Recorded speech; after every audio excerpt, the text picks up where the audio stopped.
Welcome back. Petrol bomb गिराने के बाद आवाम पर बिजली गिरा दी गई। फी यूनिट कीमत में 47% इजाफा। नेपरा ने बिजली की कीमत ₹7.91 फी यूनिट बढ़ाने की मंजूरी दे दी। नेपरा एलामिये में कहा गया है बिजली के बुनियादी टैरिफ में इजाफा किया गया है। इससे पहले बिजली का बुनियादी टैरिफ ₹16.91 फी यूनिट था। तेल की कीमत और पैदावारी लागत बढ़ने से बिजली की कीमत बढ़ाई गई है। 1 जुलाई से बिजली का टैरिफ ₹24.82 फी यूनिट होगा। तो आज पेट्रोल बम के बाद आवाम पर बिजली भी गिरा दी गई है। फी यूनिट कीमत में 47% इजाफा कर दिया गया। नेपरा ने बिजली की कीमत ₹7.91 फी यूनिट बढ़ाने की मंजूरी दे दी है। नेपरा एलामिये में कहा गया है बिजली के बुनियादी टैरिफ में इजाफा किया गया है। इससे पहले बिजली का बुनियादी टैरिफ ₹16.91 फी यूनिट था। तेल की कीमत और पैदावारी लागत बढ़ने से बिजली की कीमत बढ़ाई गई है। 1 जुलाई से बिजली का टैरिफ ₹24.82 फी यूनिट होगा और इससे पहले पेट्रोलियम मसनूआत की कीमतों में भी इजाफा किया गया। ₹30 पेट्रोल पर बढ़ाए गए और इसी तरीके से डीजल में भी इजाफा किया गया। पेट्रोल मसनूआत की कीमतें बढ़ाने के बाद अब आवाम पर बिजली भी गिरा दी गई है और फी यूनिट कीमत में 47% तक इजाफा किया गया है। नेपरा ने अपने एलामिये में कहा है कि बिजली की कीमत ₹7.91 फी यूनिट बढ़ाने की मंजूरी दे दी गई है और इसी एलामिये में यह भी बताया गया है कि ये बिजली के बुनियादी टैरिफ में इजाफा किया गया है। दूसरी जानिब हम ये देख रहे हैं कि लोड शेडिंग का सिलसिला भी जारी है। बिजली मैसर नहीं है लेकिन बिजली का बिल अब ज़्यादा भरेंगे ये अवाम और अवाम पर अब ये बोझ मज़ीद बढ़ेगा। तो वो जो शराइत कही जा रही थी IMF से उनका इतलाक़ अब इस तरीके से हो रहा है कि कभी पेट्रोलियम मसनूआत की कीमत बढ़ाई जाती है और उसमें ₹30 इजाफा किया जाता है। इसी तरीके से आज बिजली की कीमतों में भी इजाफा कर दिया गया। फ़ी यूनिट ₹7.91 बढ़ाए गए हैं। अब आवाम जो कि ऑलरेडी महंगाई की चक्की में पिस रहे हैं उन पर ये बोझ मज़ीद पड़ेगा।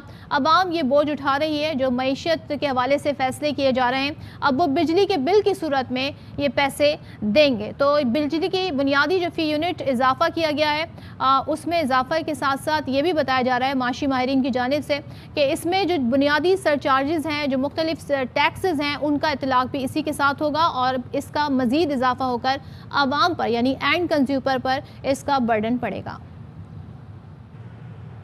और कराची वालों के लिए बुरी खबर, के इलेक्ट्रिक डिफ़ॉल्ट के करीब पहुंच गया है। SSGC ने कहा है कि के इलेक्ट्रिक का डिफ़ॉल्ट हुआ तो गैस की सप्लाई कम करने के अलावा कोई ऑप्शन नहीं होगा।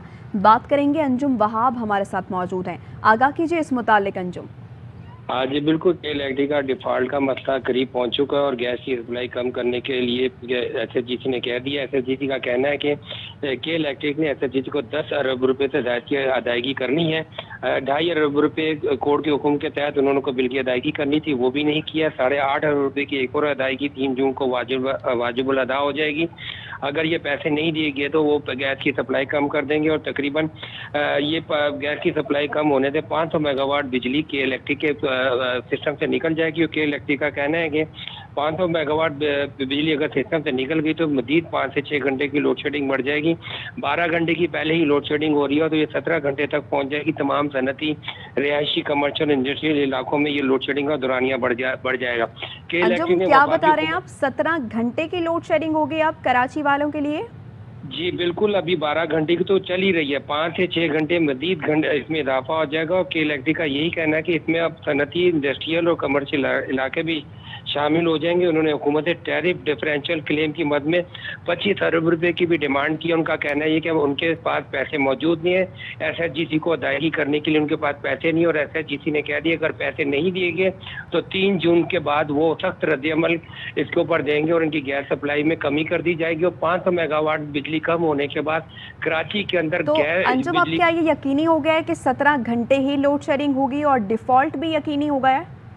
जी बिल्कुल, के इलेक्ट्रिक का जराये का यही कहना है कि वो अदायगी करने के लिए उनके पास पैसे मौजूद नहीं है।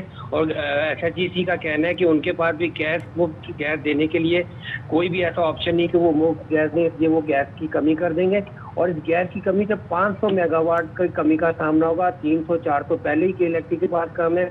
मजमूई तौर पर 800 से 1000 मेगावाट बिजली की कमी हो जाएगी और 800 से 1000 मेगावाट शहर में 17 घंटे की तो लोड शेडिंग ये शेड्यूल होगी, लेकिन इसके अलावा ठीक है अंजुम, हमें इस मुतालिक आगाह कर रहे हैं कि कराची वालों के लिए यकीनन ये बुरी और ख़तरनाक खबर है कि पहले जो 12 घंटे लोड शेडिंग होती थी शदीद गर्मी में, और अब मज़ीद यानी 5 घंटे मज़ीद लोड शेडिंग होगी 17 घंटे तक। और इससे पहले इंडस्ट्रियल एरियाज़ में लोड शेडिंग नहीं होती थी, कमर्शियल एरिया में नहीं होती थी, और अब इंडस्ट्रियल एरिया और कमर्शियल एरिया में भी लोड शेडिंग होगी। अंजुम वहाब हमें अपडेट कर रहे थे, आपका शुक्रिया। पाकिस्तान के लिए एक और बुरी खबर, मूडीज ने आउटलुक मनफी कर दिया। आलमी रेटिंग एजेंसी ने पाकिस्तान का आउटलुक जारी कर दिया। माशी आउटलुक को मुस्तहकम से मनफी कर दिया गया। मूडीज का कहना है पाकिस्तान में मकामी और गैर मुल्की करेंसी की सूरत हाल गैर मुस्तहकम है। माशी आउटलुक मनफी करने का फैसला बढ़ते बैरूनी खतरात के बाइस किया गया। मूडीज के मुताबिक पाकिस्तान को मकामी और बैनुल अक़वामी अदायगी में मसाइल का सामना है। बढ़ती हुई महंगाई की वजह से बैरूनी खतरात में इजाफा हुआ। करंट अकाउंट खसारा, करेंसी का गिरना और ज़र मुबादला के ज़खायर पर दबाव इसकी बुनियादी वजूहात हैं। और रेटिंग जाहिर करती है कि सरमाया नहीं रहा, दिवालिया का खतरा बढ़ गया है। इमरान खान ने भी कल इसी बात की निशानदही की थी। मुआशी माहिर मुजम्मिल असलम ये कहते हैं कि पीटीआई हुकूमत ने 1 साल की मेहनत से मुस्बत आउटलुक कराया था, मौजूदा हुकूमत ने 2 माह में ही मनफी करा दिया। 2018 में पीटीआई की हुकूमत आई थी तो उस वक्त भी मनफी आउटलुक था। 1 साल की मेहनत के बाद उसको मुस्बत कराया था। जैसे ही पीटीआई की हुकूमत गई उसके 2 महीने बाद वापस ये मनफी आउटलुक हो गया। इसमें जो लिखा हुआ भी है कि हुकूमत की फैसला साजी, कमजोर इदारे पिछले दिनों जो फेल हुए हैं, IMF से प्रोग्राम नामुकम्मल किया, माया नहीं अरेंज कर सके, उसकी वजह से रिस्क बढ़ गए हैं। जो इमरान खान साहब भी कल बात कर रहे थे कि पाकिस्तान कहीं दिवालिया की तरफ ना चले जाए, डिफॉल्ट की तरफ ना चले जाए, तो ये जो रेटिंग होती है जाहिर करती है कि जब आपके पास सरमाया नहीं होता तो आप दिवालिया की तरफ जाने शुरू हो जाते हैं। तो ये इसलिए उन्होंने नेगेटिव कर दिया है। मईशत नीचे गई तो सोवियत यूनियन टूट गया। आप कहते हैं हम न्यूट्रल हैं, जी बिस्मिल्लाह, लेकिन कौम को पता है ताकत आपके पास है। तारीख कभी माफ़ नहीं करेगी कि मुल्क नीचे चला जाए और आप कहें कि हम न्यूट्रल हैं। पीटीआई चेयरमैन इमरान खान का शांगला जलसे से खिताब, कहा जो लोग हुकूमत गिराने की साजिश में मुलव्विस थे तारीख उनको कभी नहीं भूलेगी। कप्तान का परसों दीर जलसे में अगला लाहेअमल देने का ऐलान। मजीद कहा हकीकी आज़ादी की तहरीक शुरू हो चुकी, कौम से कहता हूँ तैयारी पकड़े।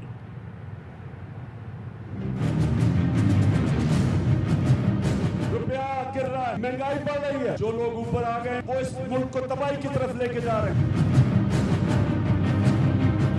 एस्टैब्लिशमेंट को पैगाम देना चाहता हूं, जब माइशत नीचे गई सोवियत यूनियन टूट गया। आप कहते हैं हम न्यूट्रल हैं, बिस्मिल्लाह न्यूट्रल हो। लोग जानते हैं कि पावर आपके पास है, चोरों का टोला मुल्क को नीचे लेके जा रहा है, लोग आपकी तरफ देख रहे हैं। तारीख इस रोल को भी माफ नहीं करेगी, मुल्क नीचे चला जाए। आप कहें हम न्यूट्रल हैं, जो भी साजिश में मुलव्विस थे तारीख आपको भूलेगी नहीं। इलेक्शन कमीशन के साथ मिलके धांधली की पूरी तैयारियां हो रही हैं, हल्का बंदियां की जा रही हैं इनको जताने के लिए।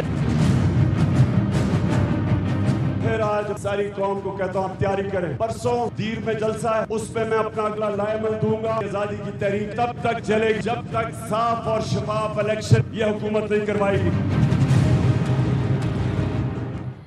हमने भी अफवाज पाकिस्तान पर तनकीद की, लेकिन वो मस्बत थी। लाइन क्रॉस हो रही थी, इसलिए निशानदही की। मरियम नवाज की निराली मंतक। मजीद कहा पता चलना चाहिए मुल्क के 3 टुकड़े करने वाली थीरी के पीछे कौन है। क्या ये जैक गोल्डस्मिथ का एजेंडा है या इसराइल का? खुद को इनकलाबी और जहादी लीडर कहने वाला अब जमानती लीडर है जो राना सना के डर से पेशावर के बंकर में छुप कर बैठा है। ने भी फ़ौज पाकिस्तान पे तनकीद की है, तनकीद मस्बत की है। कोई लाइन क्रॉस हो रही थी तो उसकी निशानदही की है। फौज सही फैसले करे वरना खुदा न खास्ता पाकिस्तान की फौज तबाह हो जाएगी। आपकी हिम्मत कैसे हुई ये बात करने? जो 3 टुकड़ों वाला थ्योरी आप लेकर फिर रहे हैं, ये आपको किसने दी है? क्या ये जैक गोल्डस्मिथ का एजेंडा है? डरपोक आदमी है, राना सनाउल्लाह के डर से पेशावर के बंकर में छुप के बैठा हुआ है। लोगों के बच्चे मरवा रहे, अपने बच्चे बाहर बैठे हुए। कैसा इनकलाब था जो राना सनाउल्लाह के डर से घरों से निकला ही नहीं? मेरा जहाद है, मैं निकल रहा हूँ। लोगों ने देखा वो जहाद हेलीकॉप्टर में लटका हुआ था। अपने आप को जो इनकलाबी लीडर, जहादी लीडर कह रहा था, वो अब जमानती लीडर है। मुल्क तोड़ने वाले कौन हैं? वो कौन है जिसने कहा इधर हम उधर तुम? इमरान खान ने जो कहा मुल्की मफाद में कहा। पीटीआई रहनुमाओं का पार्टी चेयरमैन का भरपूर दिफा। सेनेट में खिताब करते हुए फैसल जावेद बोले, बार बार वहाँ से बयान आए हमारा सियासत से कोई ताल्लुक नहीं, फिर ये लोग क्यों इदारों पर सियासत कर रहे हैं? सेनेटर शिबली फराज ने कहा, हमारा दुश्मन चाहता है कि पाकिस्तान की मईशत इतनी कमज़ोर हो जाए जो वो एटमी असासे तबाह कर दे। बड़ी तकलीफ होगी। मुल्क को तोड़ा किसने कहा था उधर कि हमारा सियासत से कोई लेना देना नहीं है, तो क्यों लेके आए हो फिर? ये क्यों लेके आए? मोशन लोग सियासत करते हैं उसके ऊपर। हमारे दुश्मन यही चाहते हैं कि ये मुल्क इकोनॉमिकली इतना कमजोर कर दिया जाए, एटॉमिक एसेट्स हैं इनको डिप्राइव किया जाए। इमरान खान की बातों पे पहुंचने के लिए जो है ना आपको सदियां लगेंगी। उसने बात कही है, इस मुल्क के इंटरेस्ट में कही है। एजेंडा के तहत ये सारा वावेला मचाया जा रहा है, सिर्फ डिस्क्रेडिट करने के लिए। इस बात को कोई शोर भी ना मचाए और पाकिस्तान को दिन ब दिन नीचे लेके जाया जाए। बात इमरान खान सच बोल रहे हैं, सच आपको कड़वा लग रहा है उसको छोड़ दें एक मिनट के लिए। जो कह रहे हैं उसको गौर से सुने और उसके ऊपर फैसले करें। पाकिस्तान की अदालतों से इश्तिहारी मफरूर मुल्जिम सुलेमान शहबाज वजीर आजम पाकिस्तान शहबाज शरीफ के हमरा गैर मुल्की दौरों में साथ साथ क्यों? सुलेमान शहबाज अहलिया के हमरा तुर्क सदर रजब तैयब एर्दोगान की जानिब से दिए गए इशाइये में शरीक हुए। सुलेमान शहबाज दौरा सऊदी अरब में भी सरकारी वक्त में शामिल थे।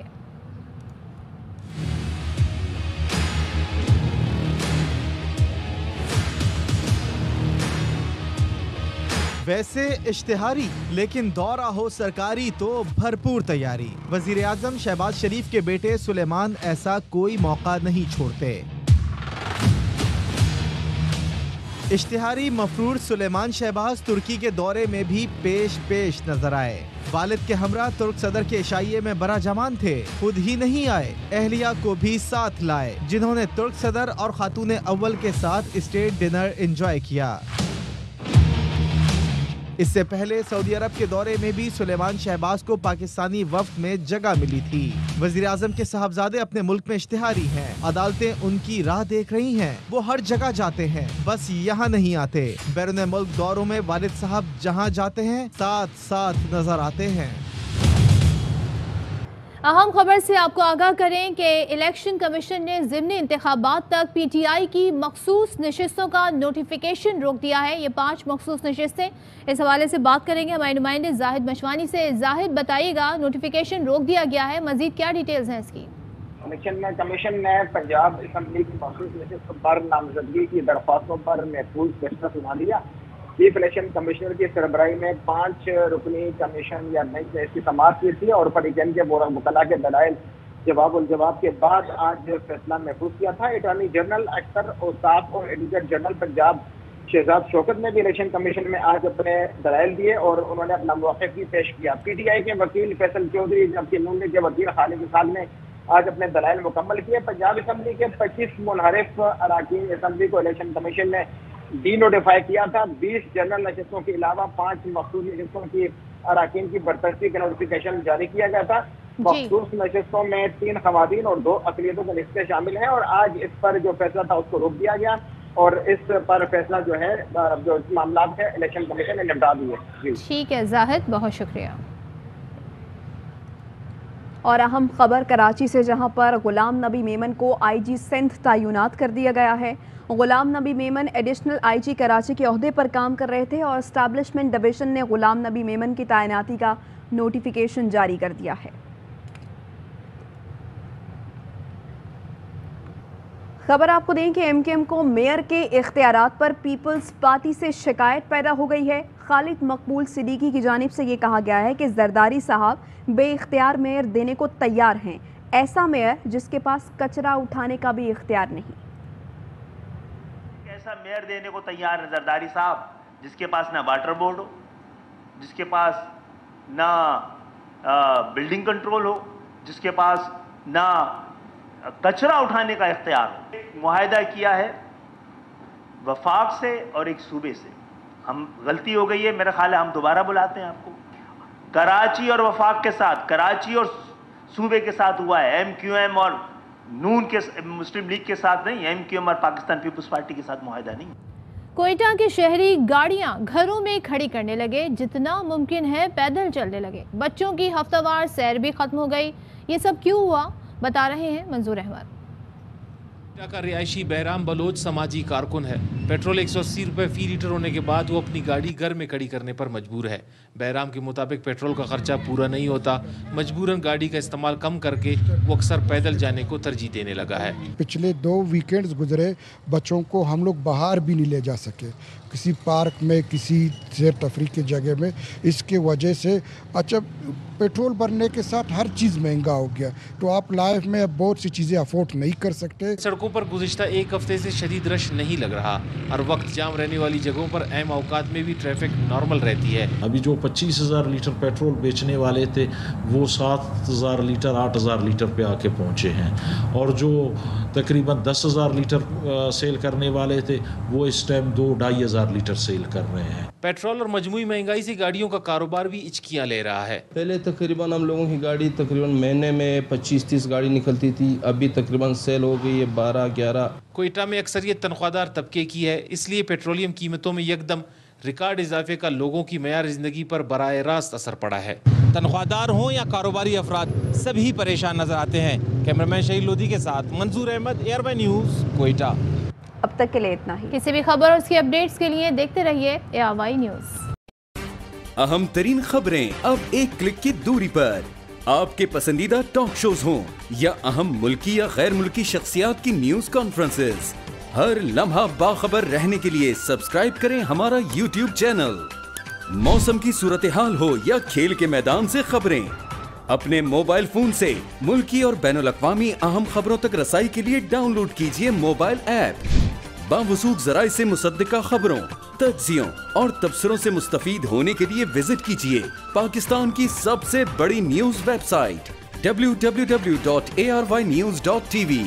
इन सब के अलावा पाकिस्तान का सबसे बड़ा फेसबुक पेज हो, सबसे बड़ा न्यूज इंस्टाग्राम अकाउंट या फिर ट्विटर, ARY न्यूज पहुंचा रहा है खबरें सबसे पहले आप तक, ताकि आप रहें हर लम्हा बाखबर।